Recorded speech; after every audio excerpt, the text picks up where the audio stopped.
Hello and welcome to Autism in Conversation with Auticon, a podcast from Auticon, a global IT consultancy whose consultants are all autistic. This series is designed to help raise greater understanding and appreciation of autism through fascinating conversations with inspirational guests. Hosted by me, Carrie Grant MBE. Each episode will feature brilliant guests from all walks of life who each share a passion for making the world more inclusive. We'll be talking about the many benefits of hiring neurodivergent talent through to some of the more common challenges faced by autistic adults navigating the workplace, plus much, much more. All of my 4 children are neurodivergent, so this is a subject that's very close to my heart, and I'm really looking forward to facilitating some great conversations about autism and hopefully learning some new things along the way. I hope you enjoy. Hello and a very warm welcome to today's episode of Autism in Conversation with Auticon. Over the last few months, there's been a number of reports of high-profile figures from Melanie Sykes to Christine McGuinness receiving a diagnosis of autism later on in life.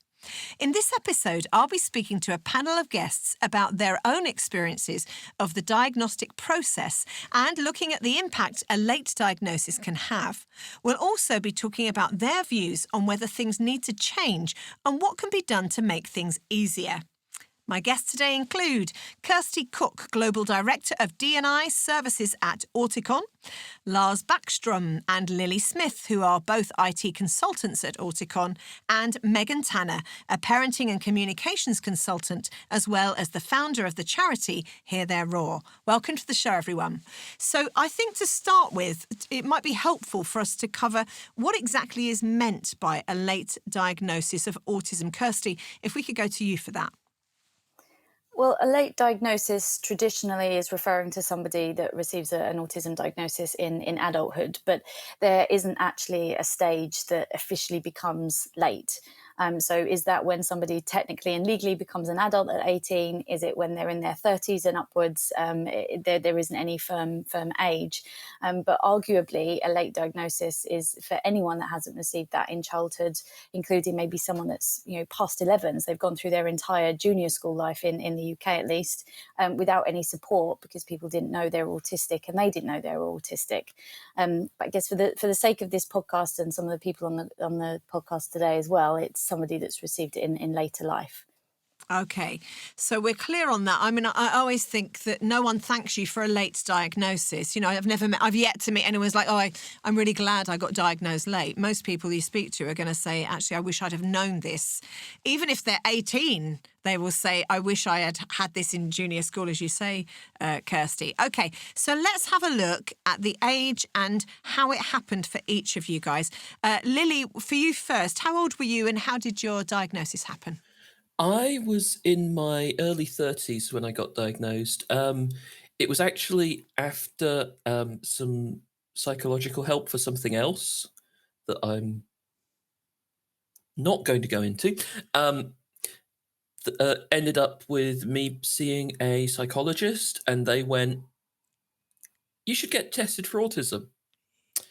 So I did, and I did. And was that a surprise to you, Lily? Were you like, I've never even thought about that before, or was it something you've been pondering for a while? I honestly hadn't thought about it. I'd always known I'd been a bit odd compared to other people. Yeah. But honestly, it had never really occurred to me. I wasn't particularly involved in the autism discussion. Yeah. And then it came up and I went, oh, yeah, that would make sense. What were your initial thoughts about that, Lily? Was that a difficult diagnosis or was it something you felt really explained you and helped you? Well, it certainly explained me. I don't think it helped me as much as it helped my parents and people who knew me. Yes. So for other people to contextualise you. And Yeah, that makes sense. So you were mid-30s. What about you, Lars? When did it come about for you? Well, for me, it was a bit later. I was 51. Wow. But as we spoke before the recording, that there was really no other option for me because autism in adulthood, it's a very new concept. And even though I have been seeing counselors for most of my life, they didn't pick up the clues because they didn't know. Yeah. And then and the clinic where I was diagnosed in, they had only relatively recently started diagnosing adults. So I probably got the diagnosis at the earliest possible moment I could have got the diagnosis. Which, when you say 51, that's some going, isn't it? Yes, and it was some tough going, yes. Did that diagnosis help you? Yes, it did, actually, because now I knew, now I knew why so many things had gone wrong in my life, why I had been tripping myself up, why I had been so vulnerable to abuse before. Now I had an explanation. It was not because I was stupid. It was because I was autistic. And also, once I had a diagnosis, of course, now I could do something about it and see what I can make out of it. Yes. Do the best of the situation. Were you aware of what autism was before you went for your assessment? Well, that is a more complicated question, because autism, when I was growing up, autism was essentially non-communicative children. Yes. But then I started having autistic friends. And so I was aware of autism, but also, as we know now, it's a very complex condition. So being aware of some aspects of autism doesn't mean you're aware of all aspects. And Yes. I had no clue Yeah. that I was autistic, actually, even though in retrospect I thought, well, it was probably should have been obvious to me that I was autistic, but Yes. if I had the right information. Yes, so a lot of that is about raising awareness. Just want to come back to Lily on that, if that's okay. Lily, were you aware of autism before your assessment? Not really. I'd sort of blanked the whole autism scare in the 90s, and I'd just not really paid attention to it. I sort of knew it as a word in a vague sort of way, but not really. So was there something that happened in the 90s where people started to get diagnosed? No, I'm thinking about the autism scare with vaccines in Wakefield. Oh, yes, I see. So then it's on your radar because it's in the news. Yeah, but That- beyond that, I hadn't thought about it at all, really. Yeah. Okay, that makes sense. Thank you for that. Coming to Megan, how old were you when you got diagnosed, and what was that like? I was 41, so it's still pretty recent, and it was the most freeing thing ever. It was really, for the first time in my life, I felt like I understood me. But being autistic wasn't something that you thought you were, was it, for a while? You weren't sure about that? Yeah, I didn't think I was, even while I was going through the assessment. I thought I was depressed. But my family and my friends and even doctors had said, you've got all the signs of Asperger's. And looking back, now knowing that I'm autistic, looking back, all the signs at secondary school, from the noise, I couldn't cope with the noise, the colours in primary school on the walls. You know how primary school classrooms are I've never bright understood yellow that. and blue, Why is it and every things are wall dangling? I know. It It's a just sensory doesn't nightmare. stop, right? and social cues at secondary school, and even things like tights, or my uniform was awkward and uncomfortable with my physical sensory stuff. So all of those things where I was just a challenging naughty, disrespectful teenager was actually because I was trying to struggle with these things that I had no idea about. So it would have been amazing if I had known. Yes. So for you, would you say a late diagnosis is a negative thing? I think yes and no. So yes, in as much as for 40 years, I was confused. I lived in confusion and generally made loads of mistakes because I didn't know, I couldn't understand how to navigate it. So that's bad, and we should be able to diagnose earlier. Yeah. On the other hand, for me, having that diagnosis, even though it was late, was the most freeing. I've never felt happier than I have done in the last few years, knowing who I am and understanding myself. So that's the plus.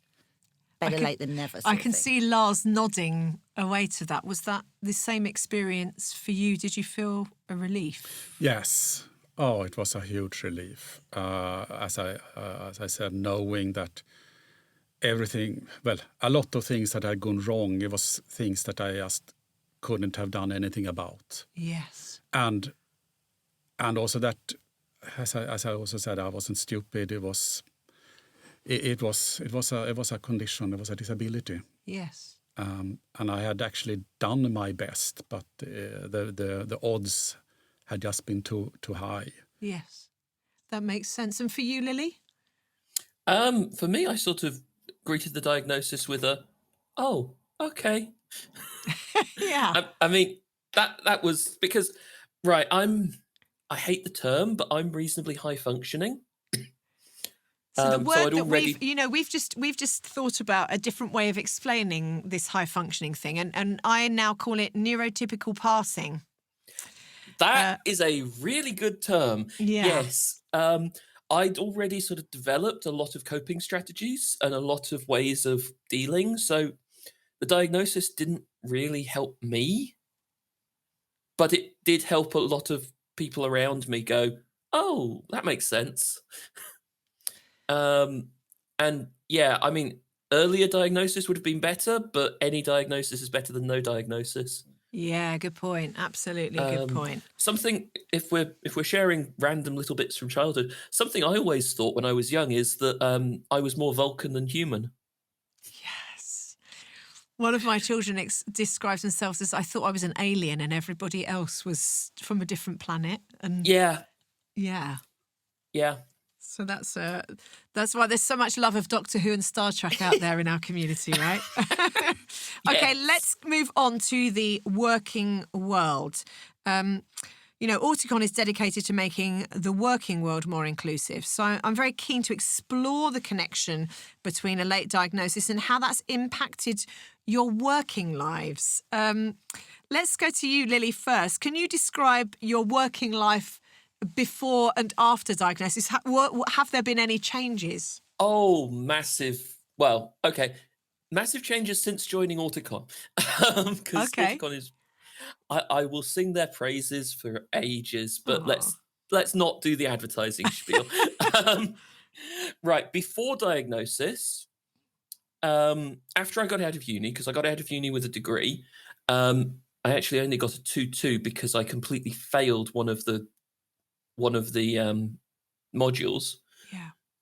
And still graduated after completely failing one module, which is really hard to do.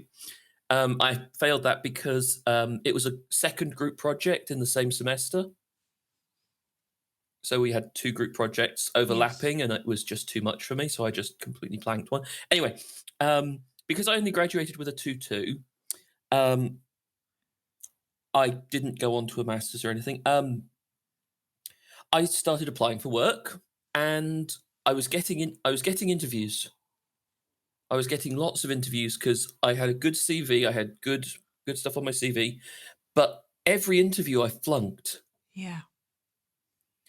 Every single one, except one company who turned out to not be a very good company, so I won't name them. But what they did is, instead of giving a traditional interview, they sat me down at a computer and went, "Can you do this?" I see. So it didn't involve small talk and having to have or protracted conversations. Yeah, it was, it was literally a technical test, and they went, "Can you do this?" And I did it. They expected it to be a 2-day thing, so I'd come in one day, do some of it, come in the next day, finish it. Yeah. I finished it in one day. So they loved you straight off. Yeah. They hired me the next day. I stayed with them until some stuff in my life gave me some really, really bad patches. Yeah. And they weren't the best working environment, for me at least. Yeah. And then I got my autism diagnosis. And then while I was still in recovery from some really nasty stuff, it was depression and suicide and divorce on top of it all. Yeah. Then my parents actually spotted an auticon documentary on the BBC and said, "You should apply to them." And I did. And then since then, I don't need to worry about interviews anymore. Yes. Such a big difference, isn't it? Interviews, it's like, how do people even get their foot in the door if you know that you're not, our community is not always the best at interviews? It's really so annoying. My take was always, if I can just get my foot in the door, then I'll be brilliant. And the one time I did manage to get my foot in the door, I was. Yeah. It's just then, So it sounds like life had a lot of challenges for you, and often we know from the stats that Auticon have done that many autistic people feel that they can't share their mental health journey with their employers because they feel like they'll be judged for it. First, it was declaring you're autistic is one challenge, and then if you are having a problem, Kirsty, maybe I could just flip back to you for a moment there. It is an issue, isn't it, for our autistic community? Yeah, when I'm working with organisations and they might ask about stereotypical and typical challenges that an autistic person might have. But what my usual response is, somebody can help you. We can help you with those things and help the neurodivergent individuals as well. The biggest challenge for any organisation is to help someone through their mental health journey. And for someone that's autistic, it's so common that they experience anxiety and depression at different stages in their life. But unfortunately, a lot of organisations have lots of mental health and wellbeing plans, but they're not quite suited to what someone that's autistic needs and the support that they need. And how might that be tailored in the work that you do with companies, Kirsty? How might you help our autism community? I think a lot of it is to do with that disclosure piece, which is also related to this and having a late diagnosis and feeling comfortable and safe and secure to share it with an organisation that you know is going to support you. If you can share with them that you're experiencing anxiety or you're experiencing a stage of depression or something, then they should have the ability to be able to support in that phase. And there's quite often higher level of absences, for example, amongst the autistic people because they're experiencing mental health challenges. But making allowances for that and making it okay to be off of work because of their mental health struggles. That's really simple thing. Yeah, I think what Lily said is really, I always say this is like absolutely to the point. Lily managed to do in one day what it would have taken the neurotypical person to do in 2 days, but might need more days off. So actually, it works out pretty much the same, right? Yeah, absolutely. I think it works out better for them because we don't take half our days off. Yes. No, that as well. Exactly. Absolutely championing you there, Lily. And for you, Lars, what has your working life been like before diagnosis and after? Has there been changes? Well, it's again, my working life before the diagnosis, it can best be described as varied. So in my native Sweden, there was a great emphasis on networking and interviewing, and that is very challenging for people on the autistic spectrum.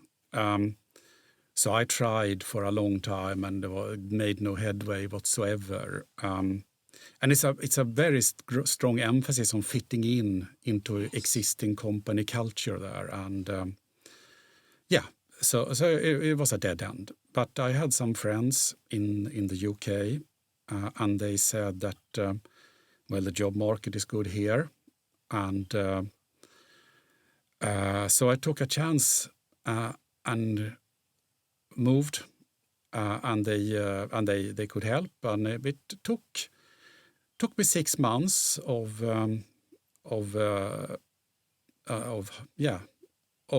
hard work but in the end I landed a very good job here. But then it has been this pattern that because I'm so persistent, I managed to find jobs, but because I cannot handle office politics, I in the end I have to leave. It's been a stressful experience. Then after the diagnosis, I was unemployed actually when I was diagnosed, but I got a job at a call center after the diagnosis. And at first it was quite a surprisingly supportive environment, but then then office politics got in the way again. But I had support in the law, by the law, because of this law from 2010 about protection of vulnerable individuals. And also I got help. I got some help from the National Autistic Society, and was actually the agent that assisted me there that later on pointed me in the direction of auticon. Yeah. And again, as Lily says, when after joining auticon, it has been a much smoother ride, much easier. Much more pleasant ride, much more pleasant experience. Thank you, Lars. And for you, Megan, now I've heard it said, many autistic people I speak to actually first up would say they stayed in their jobs. This is like when you're talking over a long, few decades. They stayed in their jobs for about 18 months to 2 years and then moved on to the next job. And that seems to be, and again, we're not generalising. Well, I am generalising, but that's not every person. But quite often people that are autistic are really good at running their own businesses, because then they just get to do things in their own time, in their own way, have their days off, and no one even needs to know about any of those things. And they don't need to worry, exactly as Lars has said, office politics. I mean, gosh, who wants to be dealing with that when you're meant to be doing a job? Completely agree. What's your experience been before and after? Because you've had quite a varied career, haven't you? Tell us all the different things you've been and done. I graduated as an actor, so I worked until I started fostering in my 30s. So I worked through my 20s as an actor, and it was fabulous because for me, I just learnt the script, did what the director, choreographer, whatever told you, and did it. So I've always felt that I was quite of a blank entity, and I just took on what that person was, or that role was, or whatever else. And then you're just doing that 8 times a week. I know, it's just brilliant. Same thing every day. Super smooth. So I really love it, and I loved being an actor, and I miss it a lot, actually.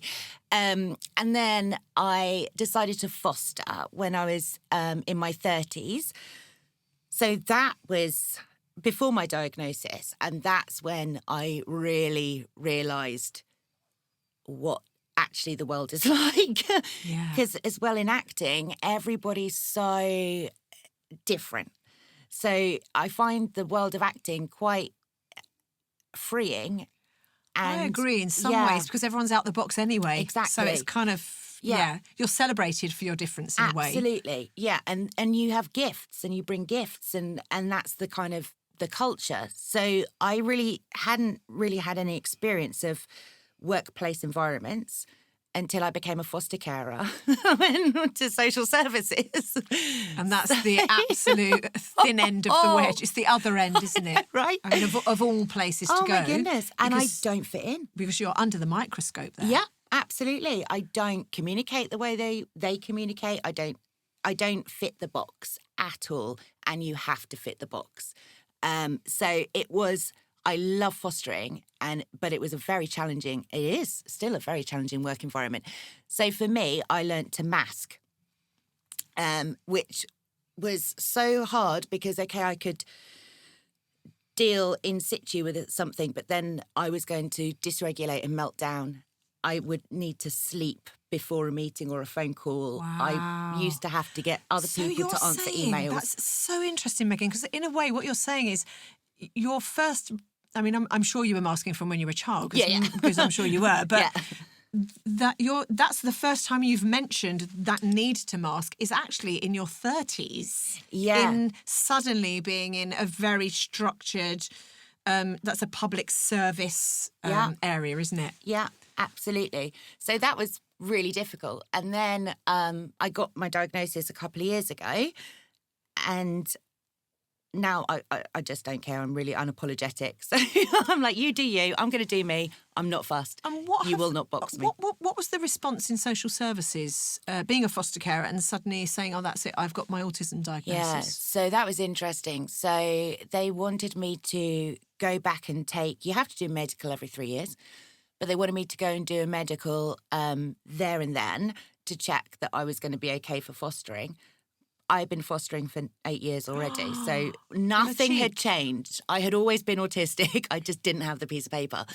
So that was interesting. And hurtful, right? And hurtful, absolutely hurtful. And even now, it's a conversation where, my foster teenager will say, oh, Megan's autistic about something. And the social worker will be like, are you kidding me?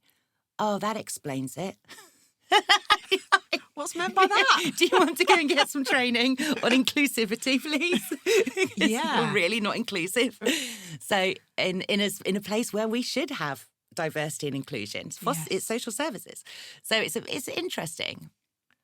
I'm always fascinated, actually, when dealing with, because of my 4 children with special needs and having to, I'm amazed at how little is known about conditions, how zero is known about trans non-binary with my children. They're like, I say, my children's pronouns are they, them, and they go, sorry, how many of them are there?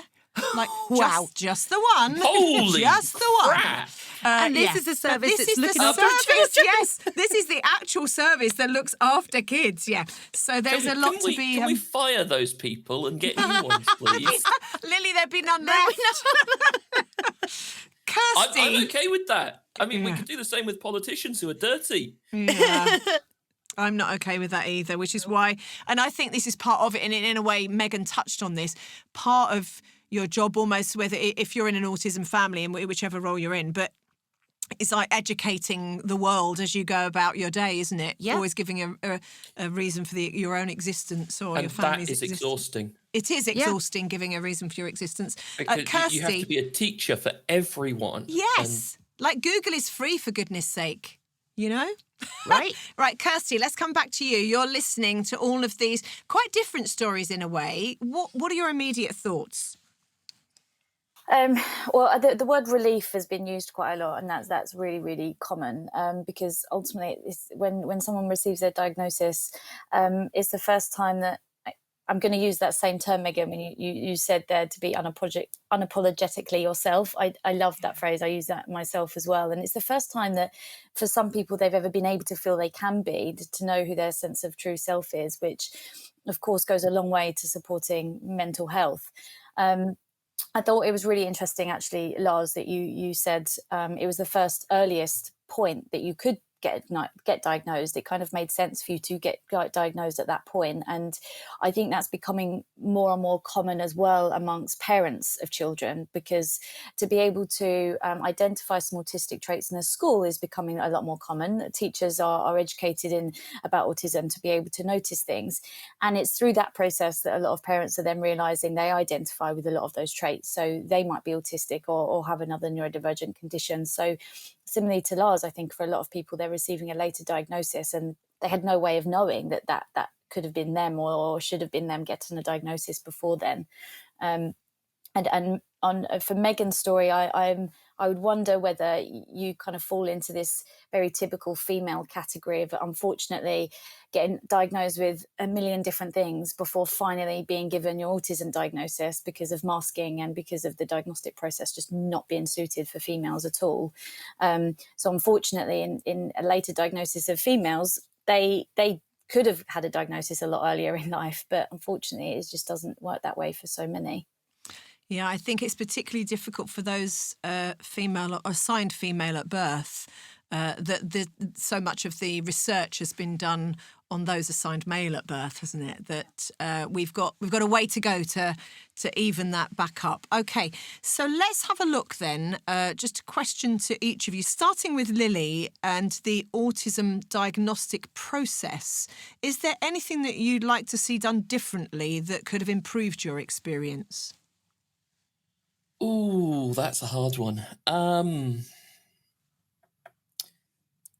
not sure. Right, it was painful in places because they were asking me to do things that I really couldn't do. But in some ways, you have to ask that because it's part of the condition is that there are some things that you just can't make your brain do. So I'm sort of going, it's like, in some ways it's like a process where you have to ask a paraplegic to walk. Yeah. So it's going to be painful to do that, but how else can you really diagnose it? Yeah, it can be intrusive, I think. It just throws your limitations into stark relief, and that can hurt. Yeah, because it makes you face them. Oh, I really hear that. I really hear your heart on that. Thank you for sharing that. And for you, Lars, what do you think could be done differently or can be improved with the experience of diagnostics? Well, I would probably say that you raising awareness among healthcare professionals, such as GPs, Yes, counselors, and also social workers and teachers, and perhaps even human resource staff. So raising awareness about autism among these groups so they can identify possible vulnerable individuals at an earlier stage. I think that is one thing. So that is, of course, pre-diagnostic. yes. But I think the diagnostic process, I think it changes. As far as I know, it changes all the time, and I'm not familiar of the present diagnostic process. Sure. But I mean, as with all chronic conditions, the diagnostic process can be painful. But I think the end result is that at least you know. Yeah. But say, from my experience, I mean, I spent most of my adult life receiving counseling in one form or another. But because they were good, honest, decent counselors, and they did their best, and I did my best.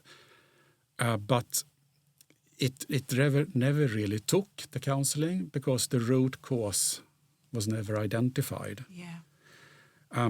But what I understand also among the diagnosis is that it can take a long time to get from a referral to get a diagnosis, and I think it would probably be better if you could get the diagnosis faster. Yeah, absolutely agree with you there, Lars. That's training for professionals, quicker access, and also... Yes, Lily. Sorry to interrupt. He brought up something else there, that Part of my diagnosis process was they talked to my parents about my early childhood, and if that is a requirement, that puts a hard upper age limit on how old someone can be when they get diagnosed. Yes. Because if you're in your 50s, I don't know if your parents are still alive, Lars, but in your 50s, they might not be. No. Well, for that is something that is perhaps you raise another issue there, and that is that the diagnosis doesn't seem to be standardized, because the clinic I received my diagnosis, they did not require speaking to my parents. Yeah, that's interesting. And I think you're right. There isn't a standardised way of doing things. We know that. We now have this extra section that's been put together by the Lorna Wing Centre called DISCO, which is for those assigned female at birth and girls. And that has made a difference. So there I think, is what you said, Lars, there are things that are being added as we go. And this is still an emerging area, really. It's still relatively new. As you were saying again, Lars, since the 90s, you wouldn't have even been diagnosed back, 20, 30 years ago. And for you, Megan, is there anything you'd like to see done differently in terms of that diagnostic process? It's a hard one, because I don't think maybe you can do it differently, because as everybody said, it's trying to work out if you are autistic, so you're going to have to be uncomfortable. Yeah. So I was saying, some of the questions I thought were shocking, and I was really confused during the process of being diagnosed. But looking back on it, it makes complete sense, because that they were the bits that showed that I was autistic, what my traits were and what my autism was. Yeah. I think as well, in the diagnostic report, it's difficult to hear some of their thoughts. Some of the things that they said about me, I thought, wow, that's hard to see that in writing. So one of my profiles is I don't have a lot of theory of mind. So I struggle with theory of mind, and I know I struggle with theory of mind. I don't know why anybody doesn't think like me. Yeah.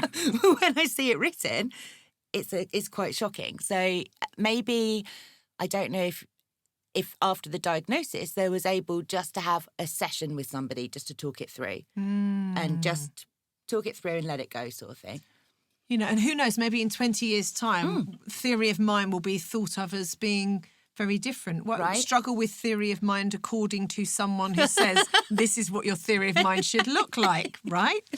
Okay, so once we start tearing down some of those walls, perhaps it won't look quite the same. I need to just quickly, because we've only got a few minutes left, I just want to move on to the area of work. And how could work be more inclusive for autistic people? So, Lars, let's come to you first. What do you think could be changed in the workplace to make it more inclusive for autistic people? Yeah. There is a point or so, but I could, if I, with your permission, could go back to a point that Megan was making about the diagnostic process. And well, my diagnostic process was, thank God, very painless. But the first question the psychiatrist asked still reverberates with me, and it still makes me very sad, because the first question she asked was, have you ever had any friends? And two aspects to that. One is, well, there are autistic people out there that, they've never had any friends. But the second one is, of course, it's also prejudice. I mean, no, we actually can have friends. We can be very social. But it was just done. But this is the diagnostic process. It highlighted both a prejudice and a tragic fact about autistic people. And also just the judgment in the question in some ways, to a certain extent. No, but yeah, well, she was very good. I don't judge her. I think it was just she was following the protocol. Yeah. But it was it's still I carry it with me. Yeah. That question. I hear that. I remember that question. It was ouch. Yes. Yeah. But to go back to your original question, I think there is a lot of focus on physical adjustment of the workplace. And I think that there are some physical adjustments that would benefit neurodiverse people and actually the workforce in general. And they are don't need to be very big. But something that is not focused on and is perhaps more complex is social adjustments at the workplace. Making communication and relations between staff and management and staff more autism inclusive. So that is something I think is something that could be looked into for the future.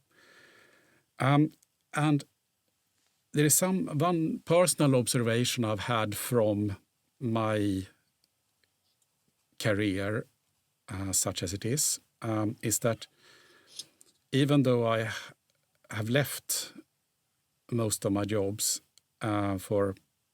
because of office politics, the ones that I have done best in were the ones that I found a mentor. Yes. Some form of kind-hearted senior colleague or even manager that helped me settling, helped me understand the job, helped me with the office politics. And to some extent, that job is now what the job coach at Auticon is doing. That is part of the function of a job coach at Auticon. But some form of mentorship program for neurodiverse people at companies, I think, could be an interesting way forward to explore. Lars, these are really good ideas. Let me come back to Lily. Yeah, that's a really good point. Having a single point of contact who I'm struggling. Can you help? Yes. Something else that he said is that the physical stuff is relatively simple.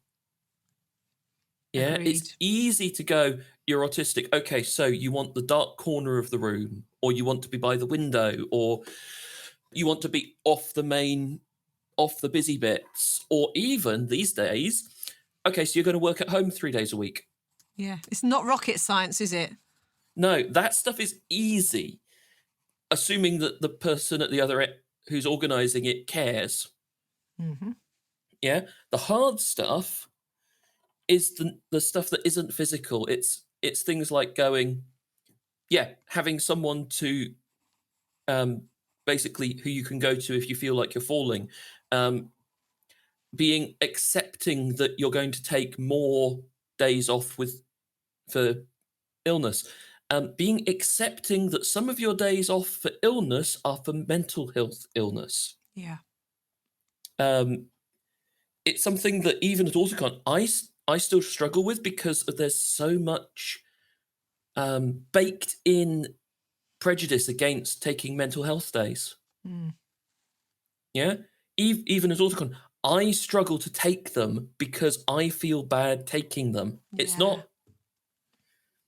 There's not enough focus on people's mental health in work in general. Never mind with autistic people specifically. It's just there was actually one job that I didn't take, and I won't name them, but they're a big video games company in Edinburgh, where they actually were their business methods are: we are going to hire you, burn you out, and fire you in 5 years. And you go, that's just not healthy.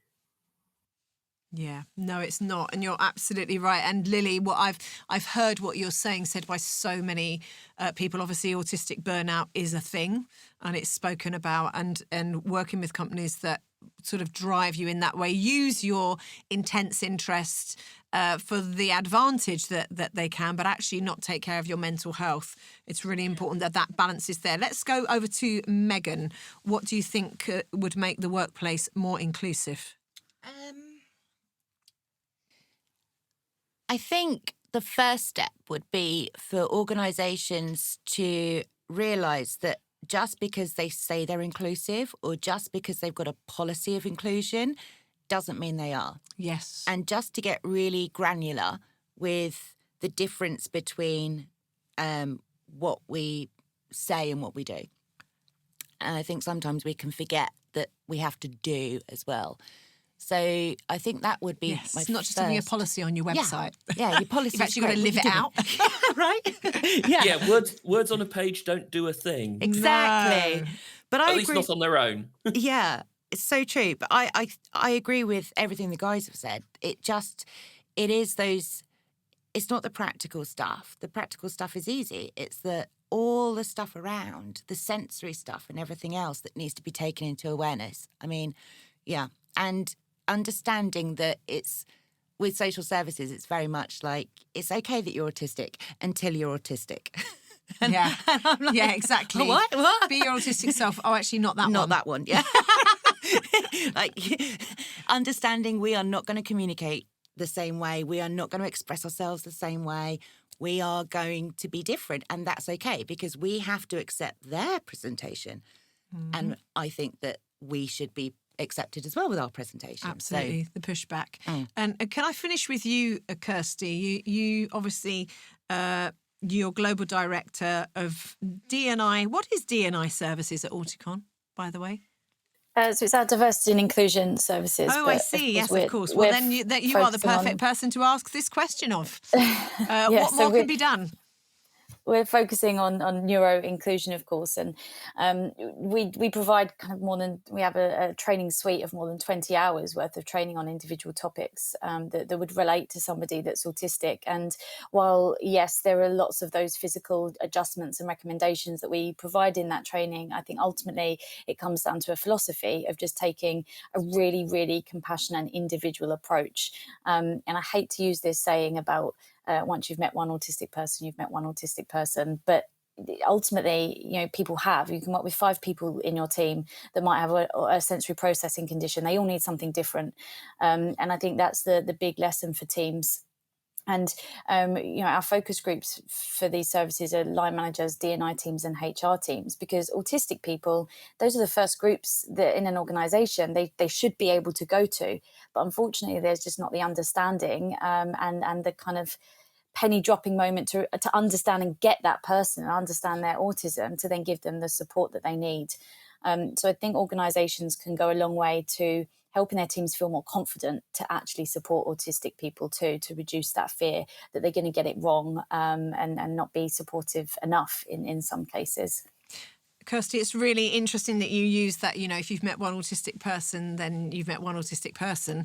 And we all know that phrase if we're in the community. But I think this is an area where that is really, really important. I know that for my Thailand, when they went to work on Hollyoaks, that's the first autistic person that most of those people had met. They all had 3 days autism training. It was amazing. But what will it be like for the next autistic person that comes into Hollyoaks? Will they all go, we know what autism is now because we all know Thailand. Whereas actually, no, this next person could even be my other child who's completely different, whose needs are completely different, whose strengths are completely different.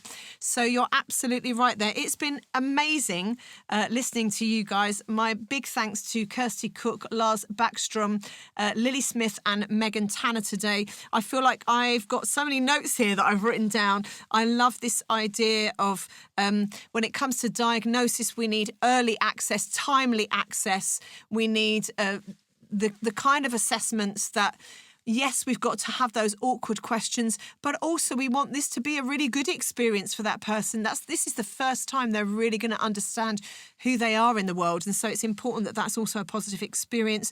And then at work, I love this idea of not just physical adjustments, but social adjustments. I love that as a phrase. Mentorship, and something I think Lily brought up, single point of contact. And finally, it's not rocket science. This stuff is not super difficult. Thank you very much for your time today. Thank you so much for listening. We really hope you enjoyed this episode of Autism in Conversation with Auticon. This episode was recorded in April 2022 and contributors are using community preference language at this time. Recording and production was at Strathmore Studios in Clerkenwell, London, and it was engineered and edited by Billy Godfrey, and music was by The Lethargies. If you'd like to know more about the podcast, would be interested in applying for a job as an Auticon consultant, or would like further information about how Auticon can help support your business, please visit auticon.co.uk. That's all from us this time. Bye for now.